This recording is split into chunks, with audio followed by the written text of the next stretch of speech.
아멘.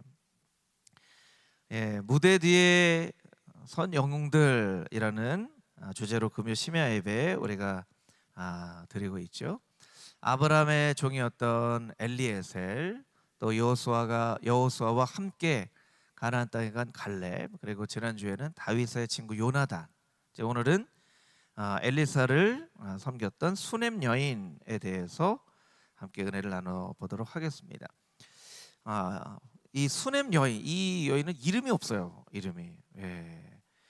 이제 배우들도 주연 배우, 조연 배우들이 있다면 조연 배우도 아닌 엑스트라가 있는 거죠.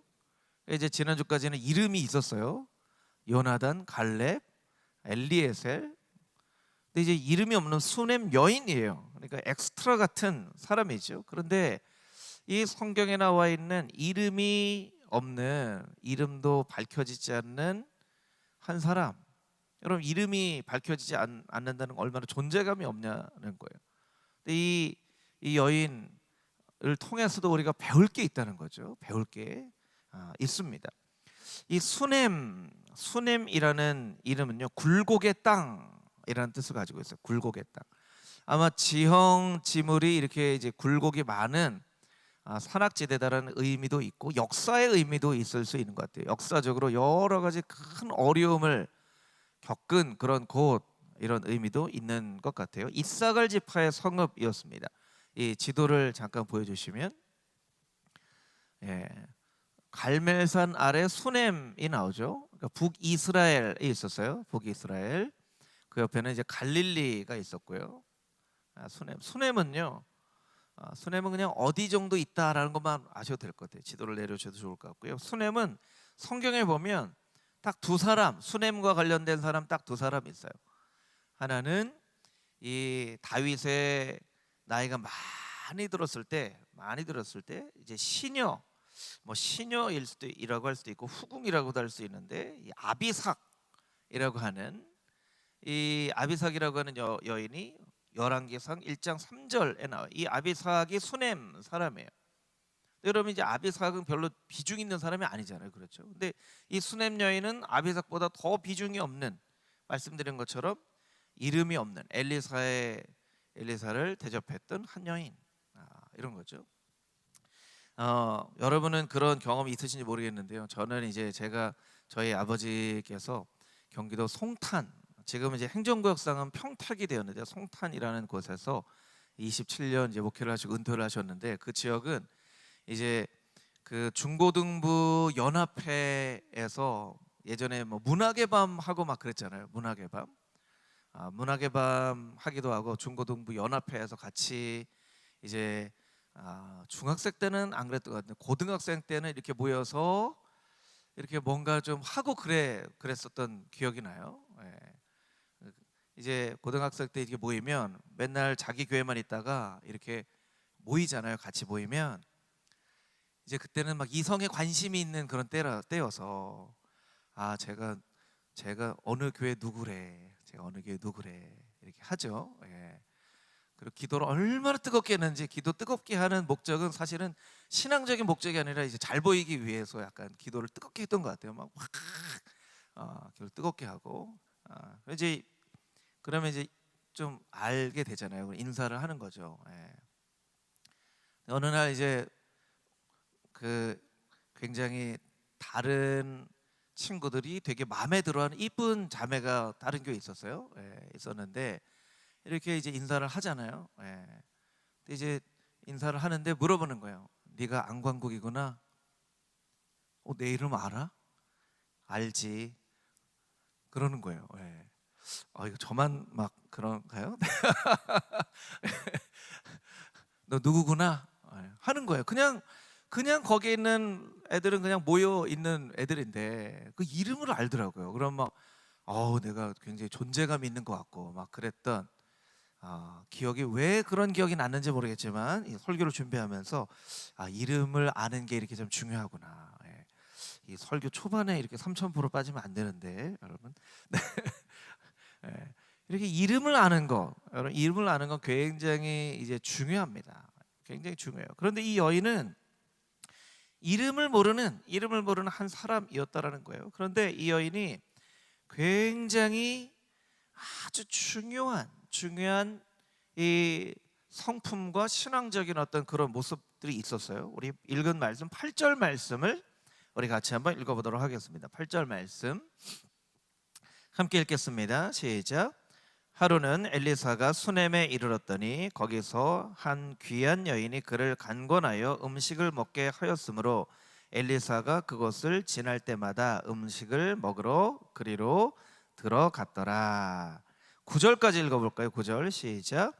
여인이 그의 남편에게 이르되 항상 우리를 지나가는 이 사람은 하나님의 거룩한 사람인 줄 내가 아노니. 아멘. 이 수넴 여인에게서 배울 수 있는 모습은요, 이 사람은 사람을 세우는 지혜로운 격려자였다라는 것입니다. 우리 같이 한번 따라해 볼까요? 사람을 세우는 지혜로운 격려자였습니다.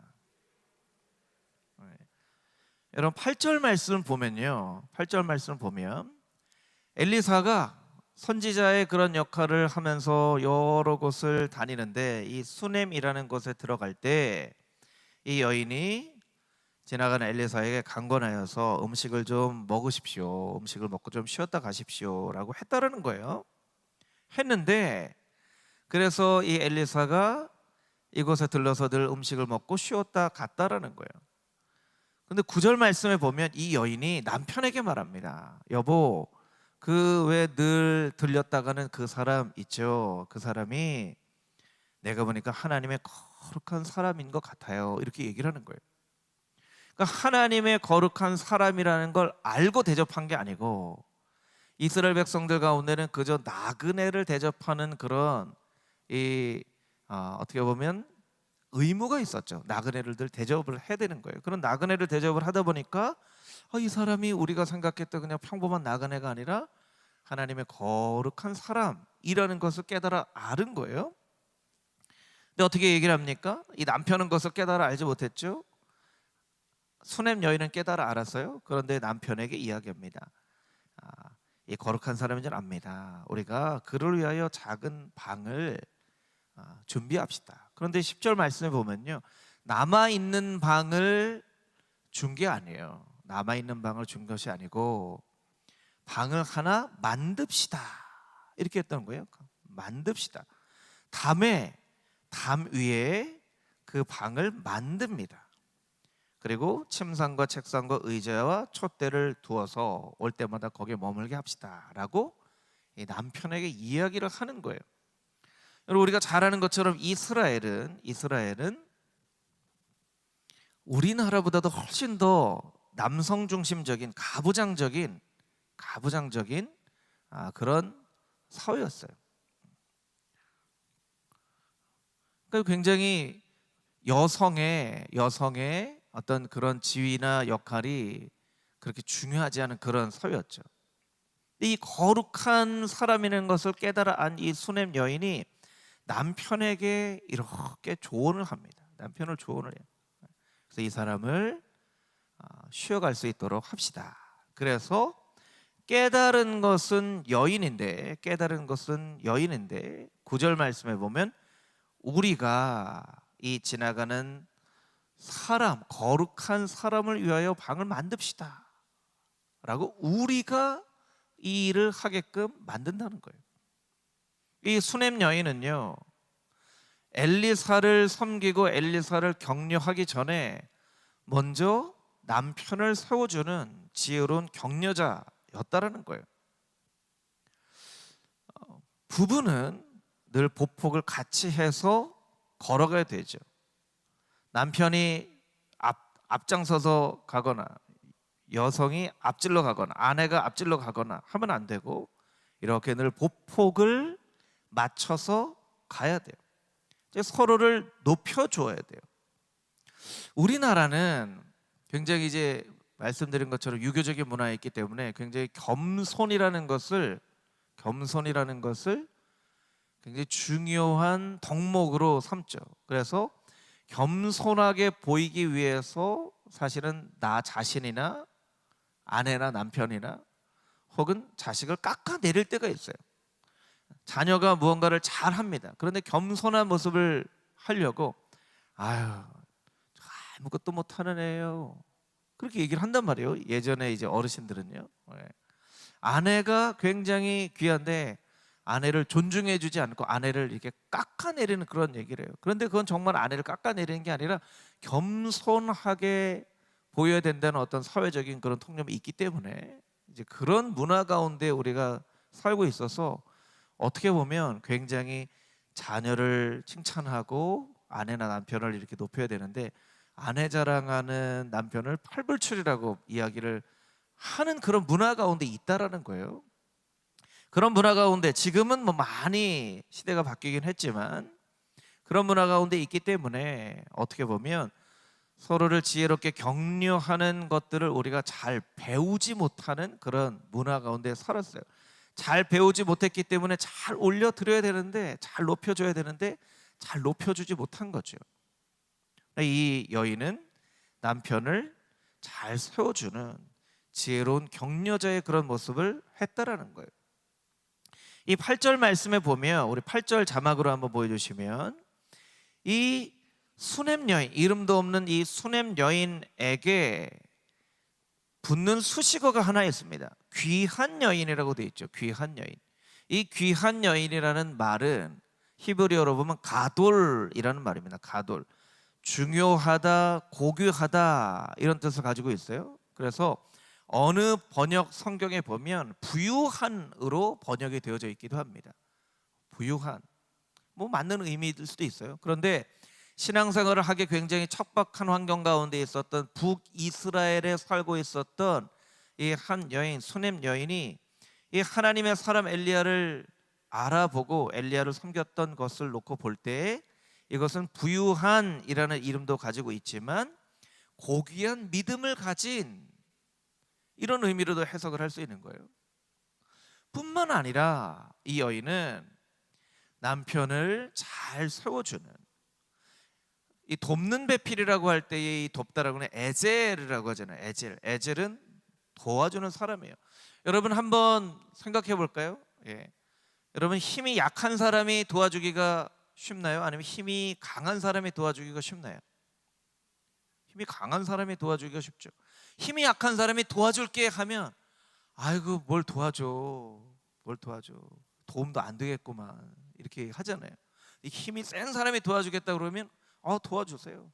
그래서 어떤 의미에서 보면 하나님께서 아내를 돕는 배필로 삼아 주셨지만 그것이 뭐 남성과 여성의 차이가 있다는 의미가 아니라 어떤 의미에서 보면 남성은 겉으로 굉장히 강한 모습을 가지고 있지만 여성들은 속으로도 남성보다 더 강한 그런 모습을 가지고 있어요. 그래서 이 여인은 이 남편을 멋지게 세워주는 가돌, 귀한 지혜로운 격려자가 되었다라는 거예요. 이 여인을 통해서 우리가 배울 수 있는 것은 무엇입니까? 여러분, 우리가 가정에서 아내는 남편을, 남편은 아내를, 부모는 자녀를 이렇게 세워주는 사람이 되어야 된다는 거예요. 교회에서 우리가 무언가 팀워크를 이루어서 뭔가를 하게 될 때에 내가 한 부서에 어떤 한 역할을 맡아서 하게 됨에 따라서, 예를 들면 내가 남선교회나 여전도회의 어떤 한 임원이 되어졌을 때 내가 빛나는 것이 아니라 나와 함께 일하는 사람들이 빛나게 되어지는 그런 사람이 되어져야 된다는 거예요. 요즘은 굉장히 개인주의가 강하고 이 사회에도 사회생활을 해보면 세워주는 것보다 내가 다른 사람을 밟고 뭔가 더 나아가야 되는 그런 사회적인 가치가 있기 때문에 다른 사람을 높여주는 것보다 기회가 있으면 내가 다른 사람을 밟고 올라가야 되는 이 세상 가운데 살고 있어요. 그러니까 이 여인과 같은 가치가 지금 우리가 살고 있는 이 세상에서는 중요한 가치가 되어지지 않는 거예요. 성경은 뭐라고 말씀하십니까? 남을 더 아름답게 세워주는 가돌, 중요하고 귀한 그런 사람이 되라 라고 우리에게 이 여인을 통해서 말씀하고 계신 거예요. 여러분, 이 말씀으로 여러분을 축복합니다. 여러분이 이 수냄 여인과 같은 가돌, 귀한 사람이 되어서 여러분과 함께 하는 그 사람들이 가족이든 직장 동료이든 아니면 이웃이든 형제 자매이든 여러분을 통해서 여러분 주변에 있는 사람들이 더욱더 빛나게 되어지는, 사람들을 세워줄 수 있는 지혜로운 격려자들이 다 되어줄 수 있게 되기를 주님의 이름으로 축복합니다. 아멘. 아멘. 그것이 이 여인을 통해서 배울 수 있는 한 가지 이 모습이라는 것이죠. 두 번째, 이 여인을 통해서 배울 수 있는 것, 그것은 무엇입니까? 이 여인은 하나님의 안목을 가진 영적인 사람이었다라는 것입니다. 우리 같이 한번 따라해 볼까요? 하나님의 안목을 가진 영적인 사람이었습니다. 우리 아까 읽었던 9절 말씀을 자막으로 한번 더 보여주시면, 여인이 그 남편에게 이르되 항상 우리를 지나가는 이 사람은 하나님의 거룩한 사람인 줄 내가 아노니. 여보, 내가 보니까 저 사람 평범한 사람 같지가 않아요. 평범한 사람 같지가 않아요. 저 사람 굉장히 하나님의 거룩한 사람인 것 같아요. 여러분, 이 본문의 말씀을요, 여러 번역보다 쉬운 성경이라는 성경의 번역으로 보면 약간 의미를 더 구체적으로 알 수 있습니다. 쉬운 성경 번역본을 제가 한번 읽어드릴게요. 여자가 자기 남편에게 말했습니다. 내가 보기에 우리 집 앞으로 자주 다니는 엘리사는 하나님께서 거룩하다고 여기는 사람입니다. 하나님의 거룩한 사람이요, 하나님께서 거룩하다고 여기는 사람이라고 쉬운 성경에는 번역을 했다는 거예요. 그러니까 이 말이 얼마나 이 뉘앙스가 다르냐면 이런 거죠. 내가 볼 때에 그 사람이 하나님의 거룩한 사람 같습니다, 이게 아니라 그 사람은 하나님께서 보실 때에 거룩하다고 여기는 사람 같습니다, 이런 의미예요. 자, 조금 더 설명을 드리면요, 여러분, 신앙생활에 중요한 두 가지가 있죠. 하나는 예수 그리스도를 믿는 그 믿음으로 말미암아 의롭다 여김을 받는 것, 그것을 교리적으로는 칭의라고 합니다. 칭의, 의롭다고 여겨지는 것이죠. 그만큼 중요한 것이 한 가지 있는데, 우리가 예수님을 닮아가는 삶을 살아가는 것이죠. 그것을 교리적으로는 성화라고 한다는 거예요. 여러분, 우리가 예수님 믿고 끝나는 것이 아니라 이 땅 가운데 예수님을 닮아가는 삶을 살아야 되는데, 여러분, 예수님을 닮아가는 삶을 살려면 우리가 변화가 되어야 되죠. 그래서 칭의는 신분의 변화라고 얘기해요. 신분의 변화. 죄인에서 의인으로 신분이 변화되어지는 거예요. 신분의 변화는 단순간의 변화가 되어집니다.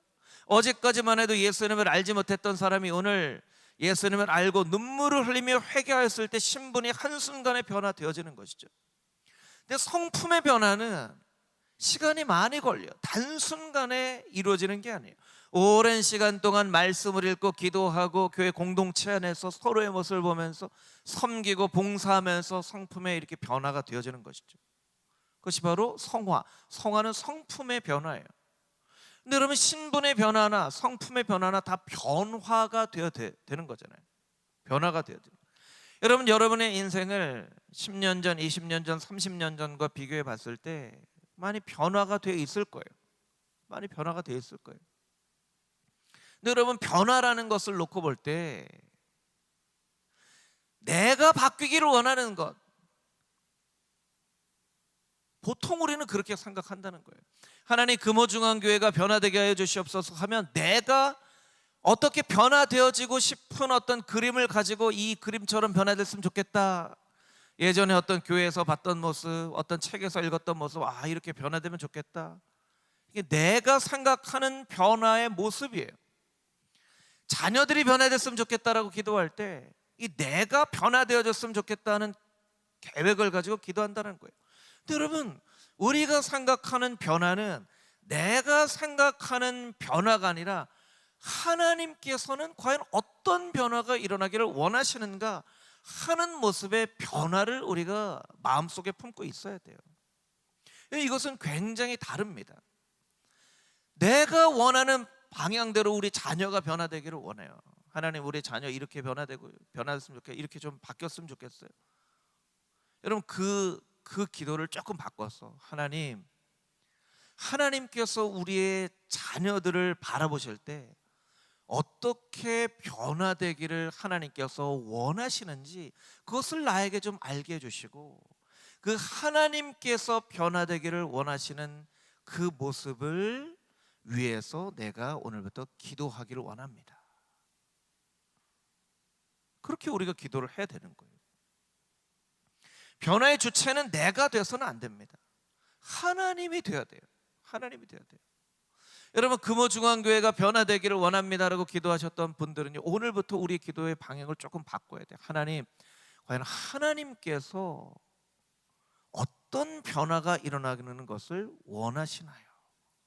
그 변화를 바라볼 수 있는 영적인 안목이 나에게 있게 하여 주시옵소서. 그렇게 기도해야만 돼요. 그렇게 기도해야만 우리의 기도가 포기하지 않는 기도가 돼요. 왜 포기하지 않는 기도가 되냐면요, 내가 원하는 변화가요, 기도 중에 일어나지 않으면 우리는 답답해요. 왜냐하면 내가 원하는 변화이기 때문에, 내 뜻대로 내 마음대로 변화가 되어져야 되기 때문에.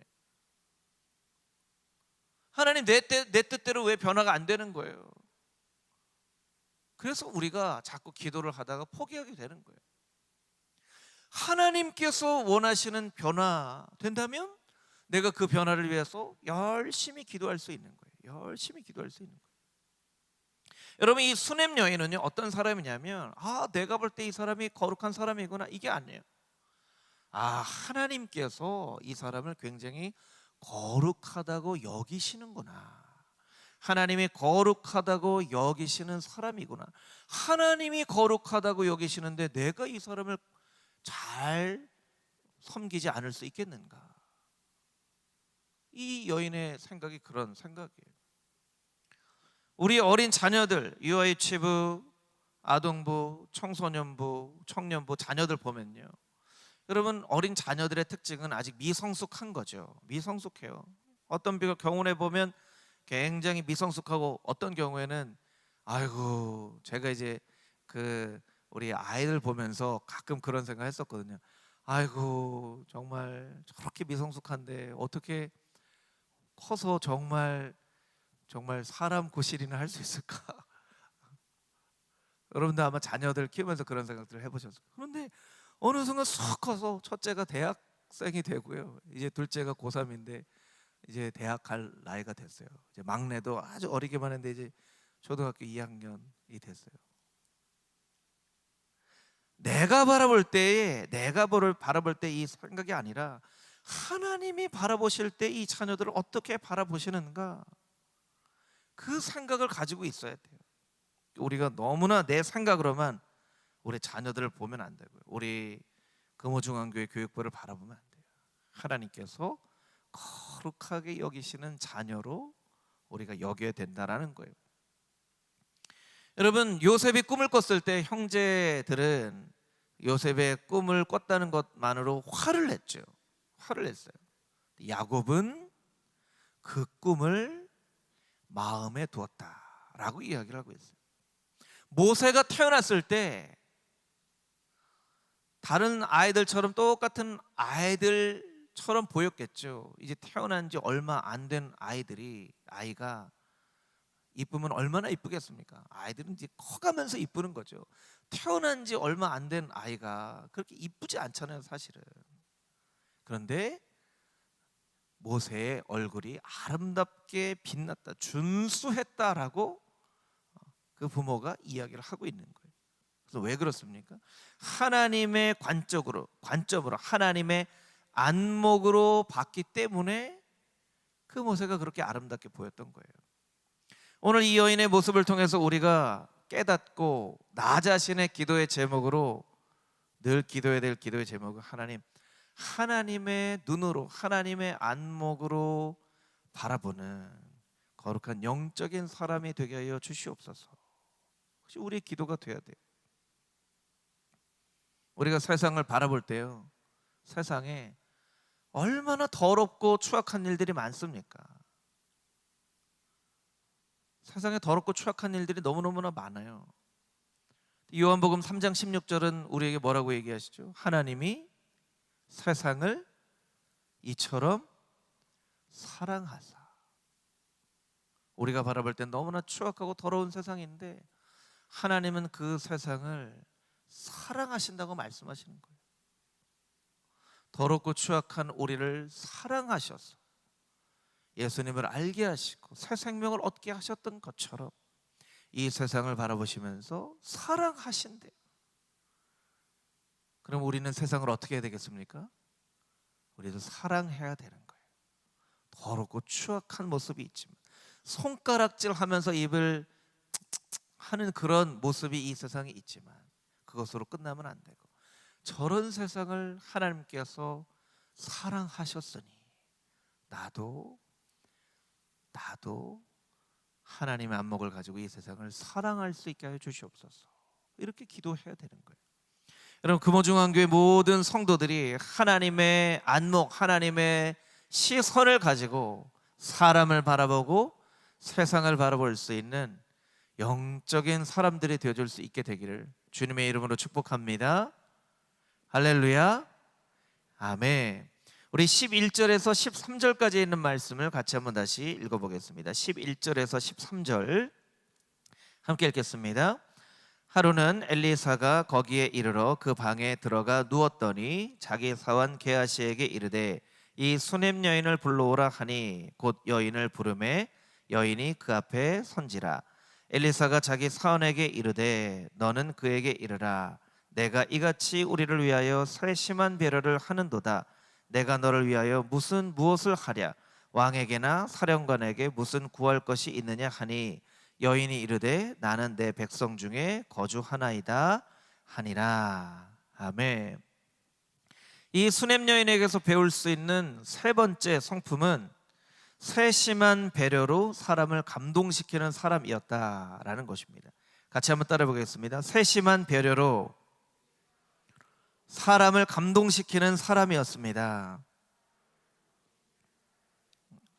사람을 감동시켰어요. 11절 자막으로 다시 한번 보여주시면 엘리사가 그때도 지나가다가 이 여인의 집에 들렸어요. 그래서 잘 극진한 대접을 받고 방에 들어가 누웠어요. 11절을 보니까 방에 들어가 누웠더니, 누워있는데 엘리사가 누워서 생각을 하니까 이 여인의 섬김이 너무나 귀하고 감동이 되는 거예요.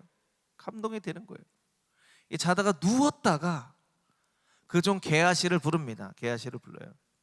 여인을 좀 불러와라. 여인을 불러옵니다.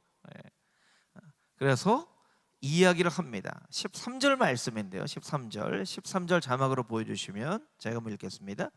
엘리사가 자기 사환에게 이르되 너는 그에게 이르라. 내가 이같이 우리를 위하여 세심한 배려를 하는도다. 세심한 배려를 하는도다. 이 성경에 많이 나와 있지 않은 표현이거든요. 세심한 배려를 하는도다. 개역 한글 버전에 보면 생각이 주밀하다 이렇게 표현하고 있어요. 생각이 주밀하다. 주밀하다라는 말은 우리가 자주 사용하는 것이 아니지만 이제 꼼꼼하다는 거잖아요. 꼼꼼하다.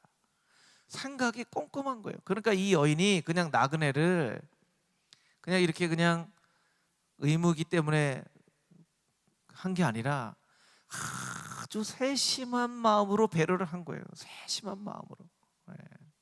이게 좀 목마른 것 같으면 찬물을 이렇게 하고, 조금 추운 것 같으면 따뜻한 물을 하고, 발이 좀 더러워질 것 같으면 발 씻은 물을 하고.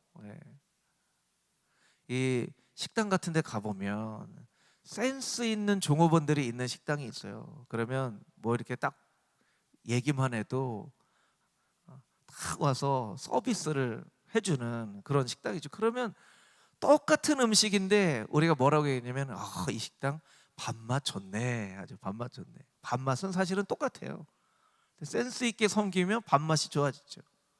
그런데 여러 번 불러도 여기요, 저기 사장님 해도 대답을 안 해요.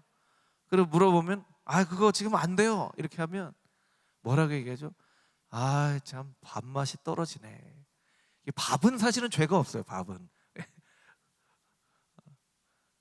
그 이제 세심한 배려가 사람의 마음을 감동시킨다는 거죠. 감동을 시켜요. 세심한 배려를 한다. 이제 남자와 여자가 차이가 있잖아요. 남자와 여자가 차이가 있다는 것은 차별적인 그런 얘기가 아니에요. 차별을 한다는 것이 아니라 하나님께서 남자는 남자대로, 여자는 여자대로, 그래서 서로 돕도록 그렇게 하였죠. 남자는 보통 이성적인 판단을 하는 경향이 있고요. 여자는 감성적인 판단을 합니다.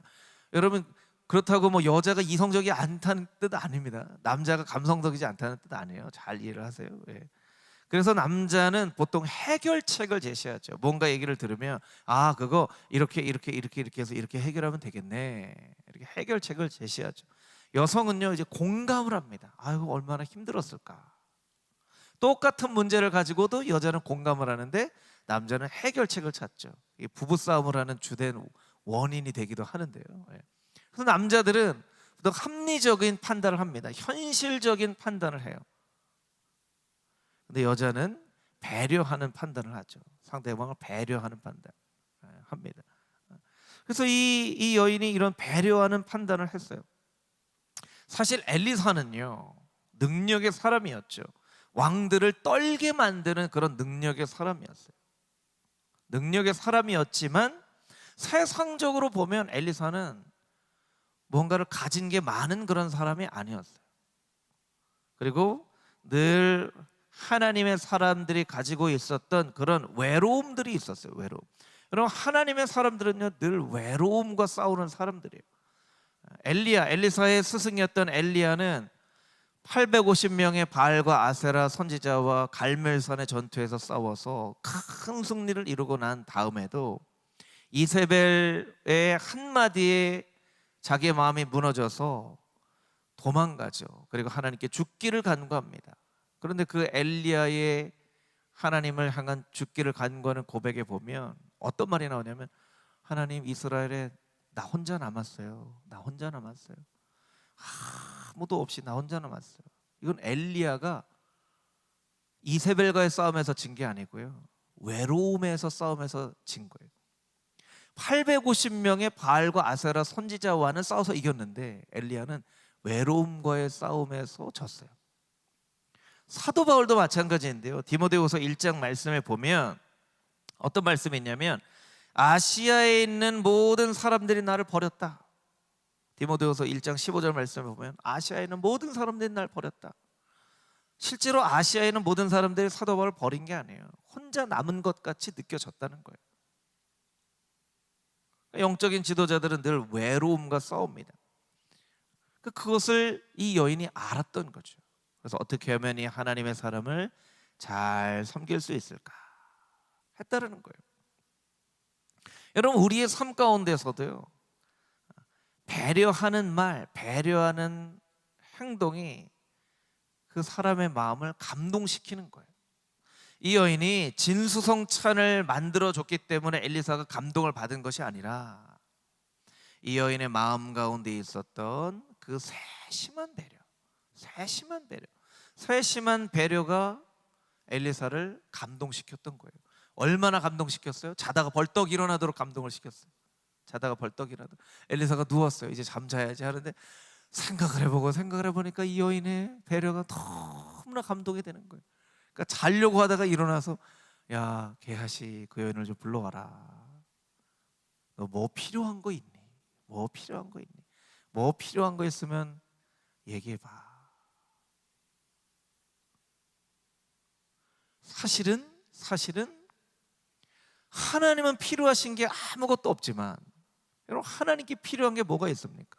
하나님 필요하신 거 아무것도 없거든요. 그런데 우리가 하나님의 마음을 깨달아 아는 그런 세심한 마음을 가지고 있으면 하나님께서 우리를 이렇게 부르시는 거예요. 안광국, 필요한 거 있으면 얘기해봐. 필요한 거 있으면 얘기해봐. 그러면 너무나 좋겠죠. 할렐루야. 필요한 거 있으면 얘기해봐. 우리가 하나님의 마음을 세심한 배려로 깨달아 알으면 하나님이 우리를 이렇게 부르시는 거예요. 야, 아들 이렇게 와봐. 딸 이렇게 와봐. 필요한 거 있으면 얘기해봐. 필요한 거 있으면 얘기해봐. 여러분 모두가 하나님께서 여러분 한 사람 한 사람을 불러서 아들, 딸 필요한 거 있으면 말해봐 라고 하나님께서 여러분에게 말씀해 주시는 세심한 마음을 가지고 있는, 배려하는 그런 하나님의 거룩한 사람들이 다 되시기를 주님의 이름으로 축복합니다. 아멘. 우리 마지막으로 한 가지 더 살펴볼 텐데요, 우리 아까 읽었던 말씀 13절 말씀에 보면 13절 이 여인이 대답을 합니다. 나는 내 백성 중에 거주하나이다. 이 백성 중에 거주한다라는 것은 어떤 의미를 가지고 있냐면요, 공동번역 성경으로 이 말씀을 한번 좀 살펴볼까요? 공동번역 성경 제가 한번 읽어볼게요. 그러자 그 여자는 아닙니다. 나는 내 백성 가운데에서 아무런 어려움 없이 살고 있습니다 하고 대답하였다. 백성 중에 거주합니다 라는 것은 저는 그 당시에는 그 마을이라고 하는 것이 울타리가 되어져요. 그래서 그 마을 공동체 안에 있으면 조금 필요한 것이 있어도 서로 돕는 그런 이 마을 공동체를 이루고 있거든요. 그러니까 이 백성 중에 거한다는 것은 이 백성이 나를 잘 돌봐서 어려움이 없습니다. 어려움 없이 살고 있습니다. 정말 어려움이 없다는 얘기가 아니에요. 이 말씀의 뜻을 잘 이해해야 돼요. 정말 어려움이 하나도 없다는 뜻이 아니에요. 이 말 가운데 담겨져 있는 숨겨진 의미는 이런 거죠. 선지자요, 제가 무슨 상 받으려고 이런 행동한 거 아닙니다. 이런 의미예요. 이 의미가 좀 잘 와 닿으셔야 돼요. 저 백성 중에 살아서 어려움이 하나도 없습니다. 이게 아니에요. 저 상 받으려고 이런 거 아니에요. 제가 뭔가 엘리사를 섬기면 나중에 이렇게 몇 번 섬기면 뭔가를 딱 해주겠지, 이런 기대하고 섬긴 거 아닙니다. 이런 뜻이에요. 그래서 이 여인을 통해서 깨달아 알 수 있는 네 번째는 이것이죠. 보상을 위해 섬기지 않았지만 큰 보상을 받은 사람이라는 거예요. 같이 한번 따라해 볼까요? 보상을 위해 섬기지 않았지만 큰 보상을 받았습니다. 우리가요, 뭔가 선한 일을 할 때 아주 주의해야 될 한 가지가 있어요. 이거 선한 일을 하면 내가 뭐 받지 않을까, 이런 보상 심리예요. 헌신을 할 때 우리가 주의해야 될 한 가지 이거예요. 내가 그렇게 헌신을 하면 뭔가 하나님 앞에 보상을 받지 않을까. 여러분, 기도의 응답과 기도의 보상은 다릅니다. 기도의 응답은 하나님의 뜻대로 그 기도가 이루어지는 것이죠. 근데 기도의 보상은요, 내가 기도한 노력에 대한 대가를 받고자 하는 거예요. 여러분, 기도 응답은요, 내가 노력한 거에 대한 대가를 받는 게 아니에요. 내가 새벽에 잠 못 자고 나서 기도하는데, 이 금요일 저녁에 늦은 밤까지 기도하는데, 늦은 밤까지 기도해서 기도가 응답되어지는 것이면요, 그러면 우리는 밤새야죠. 우리가 이렇게 얼마나 큰 목소리로, 얼마나 오랜 시간 동안, 얼마나 어려운 환경 가운데 기도, 여러분, 그게 중요하지 않다는 게 아닙니다. 그것이 중요해요. 간절한 마음으로 부르짖어 기도하는 게 참 중요하지만 아주 미묘한 그 차이를 우리가 명확하게 알고 있어야 돼요. 기도의 응답은 보상이 아니라는 거예요. 기도의 응답은 하나님께 우리의 기도의 제목을 올려드리고, 완전히 올려드리고, 그래서 기도의 제목이 나에게 없어지고, 그 기도의 요청을 받으신 하나님께서 하나님의 주권으로 그 기도에 응답해 주시는 것이 기도의 응답이에요. 어떻게 보면요, 정말 제대로 기도한 사람들은요, 기도한 내용을 잊어버려야 돼요. 뭐 기도한지도 다 잊어버려야 돼요. 왜냐하면 다 올려드렸기 때문에 없는 거예요. 아예 흔적도 없는 거예요. 근데 기도한 거를 다 꼼꼼히 내가 이런 거 기도했으니까, 이런 기도했으니까 다 마치 무슨 장부에 돈 꿔준 사람 이렇게 한 것처럼 다 500원, 1000원, 이거 잊어버리지 말아야지. 하나님 앞에 이거 하나님 500원, 1000원, 1500원 다 합쳐서 주세요. 이런 마음이 들지 않도록 우리가 가지고 있어요. 기도는요, 하나님께 모든 걸 다 올려버려 드리는 거예요. 올려버려 드리는 거예요. 나 필요한 거 없습니다. 나 이거 보상받으려고 한 거 아닙니다. 이런 의미예요. 이 여인이 얼마나 귀합니까? 그리고 이 여인은 돌아갔어요. 네. 근데 그 종 게하시가 관찰력이 있었던 사람이었어요. 관찰력도 있고 믿음도 있었던 사람이에요. 선생님, 제가 보니까요, 이 여인한테 필요한 게 하나 있어요. 아이가 없습니다. 이 집에 아이가 없어요. 그리고 남편도 나이가 들었어요. 그거 어떻게 하라는 거예요? 어떻게? 아이가 없고 남편이 나이가 많이 들었는데 어떻게 하라는 거예요? 그러니까 믿음이 있지 않고는 이걸 얘기를 할 수 없는 거죠. 그러니까 게하시, 이 엘리사를 같이 따라다녔던 이 게하시도 참 믿음이 있었던 사람이에요. 그러니까 이 다시 여인을 부릅니다. 다시 여인을 불러요. 우리 14절부터 17절까지 있는 말씀 한번 읽어볼까요? 우리 14절에서 17절 우리 다시 한번 읽겠습니다. 시작. 엘리사가 이르되 그러면 그를 위하여 무엇을 하여야 할까 하니 게하시가 대답하되 참으로 이 여인은 아들이 없고 그 남편은 늙었나이다 하니 이르되 다시 부르라 하여 부르매 여인이 문에 서니라. 엘리사가 이르되 한 해가 지나 이때쯤에 내가 아들을 안으리라 하니 여인이 이르되 아니로소이다. 내 주 하나님의 사람이여 당신의 계집종을 속이지 마옵소서 하니라. 여인이 과연 잉태하여 한 해가 지나 이때쯤에 엘리사가 여인에게 말한 대로 아들을 낳았더라. 다시 여인을 부릅니다. 다시 여인을 불러요. 왜 자려고 하는데 자꾸 부르세요? 내가 얘기하는데 내년 이때쯤 되면 내가 아들을 안고 있을 것이다. 16절에 보니까 이 여인이 아닙니다. 주 하나님의 사람이여 당신의 계집종을 속이지 마옵소서. 다른 번역에 보니까요, 속이지 마옵소서. 어떻게 번역이 됐냐면 아이고 놀리지 마십시오, 농담하지 마십시오, 이렇게 되어 있어요. 놀리지 마십시오. 자다가 일어나서 웬 농을 이렇게 하십니까? 남편도 나이가 많고 저도 나이가 많았습니다. 아이 가지려고 안 해본 일이 없습니다. 아이 포기한 지 오래됐습니다. 그렇게 이야기를 하는 거예요. 그런데 어떻게 됐습니까? 17절 자막으로 보여주세요. 과연 잉태하여 한 해가 지나 이때쯤 엘리사가 여인에게 말한 대로 아들을 낳았더라. 엘리사가 여인에게 말한 대로,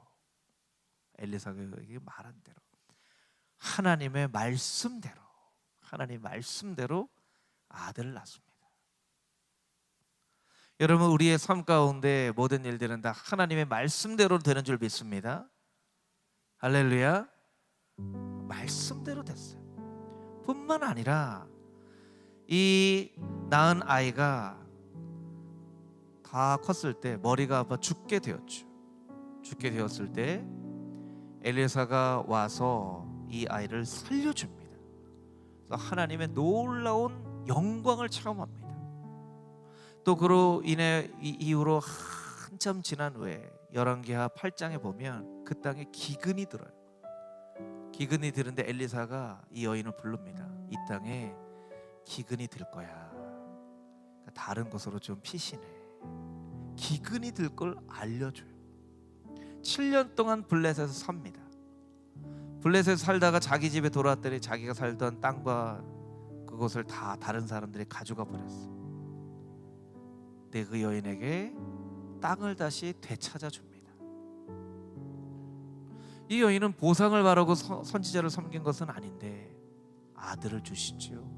하나님의 영광을 경험하게 해주시죠. 기근이 있다는 것을 알려주시죠. 그리고 기근 후에 고향으로 돌아왔을 때 다시 그 땅을 되찾게 해주세요. 생각했던 것보다 너무나도 큰 상을 받습니다.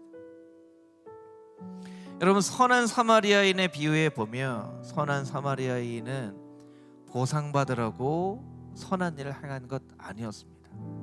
아브라함은 하나님의 천사일 줄 알고 나그네를 대접한 것이 아니라 그냥 나그네를 대접받지만 그 나그네가 하나님의 천사였습니다. 여러분, 우리가 어떤 보상을 생각하고 선한 일을 행하는 것이 아니라 하나님께서 우리에게 은혜를 주셨기 때문에, 값없는 은혜를 주셨기 때문에 그 은혜를 가진 자로서 이 땅 가운데 선한 일을 행하고 살아야만 합니다. 여러분, 할 수만 있다면 여러분이 이 세상 가운데 선한 일을 행하며 살아갈 수 있는 하나님의 거룩한 백성이 되기를 축복합니다. 그 선한 일을 행할 때에 보상받을 것 생각하지 않고 선한 일을 행하시기를 축복합니다. 그러면 하나님께서 여러분에게 크신 하나님의 복으로, 하나님의 은총으로 갚아주실 것입니다. 생각지도 못했던 하나님의 놀라운 복으로 여러분에게 축복하여 주실 것입니다. 여러분의 삶 가운데 선한 일을 행하여 하나님께 칭찬받고 하나님의 복을 누리는 하나님의 거룩한 백성 다 되어줄 수 있게 되기를 주님의 이름으로 축복합니다. 아멘. 우리 아까 불렀던 찬양 내